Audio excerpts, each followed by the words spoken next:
Magandang umaga, kami ang unang pangkat.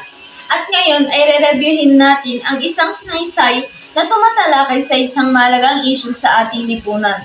Ang kalagayan ng mga kabataang LGBTQ sa larangan ng edukasyon at personal na buhay. Ako si Antoinette Carabacan. Ako si Riana De Leon. Ako si Kian Kabawatan. Ang inyong mga tagapagsalita.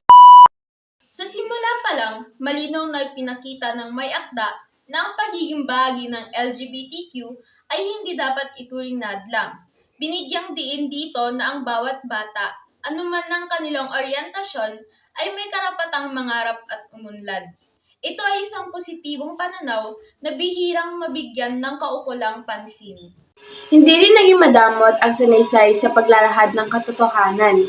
Tinatalakay nito ang mabibigat na hamon tulad ng diskriminasyon, bullying, at ang epekto nito sa mental health, gaya ng depresyon at pagkabalisa.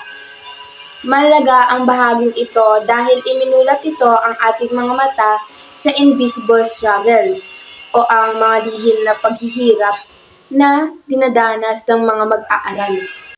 Ang pinakamalakas na punto ng akdang ito ay ang panawagan para sa aksyon.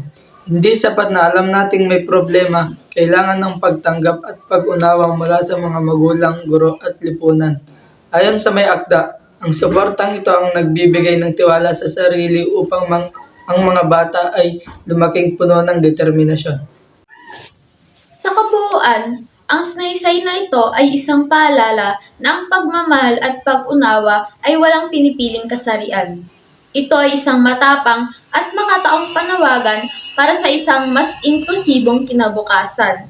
Mahusay ang pagkakalahad at puno ng damdamin. Maraming salamat po sa pakikinig. Muli, ako si Antoinette Carabacan, At ako si Riana De Leon. At ako si Kian Kabawatan. ang unang pangkat.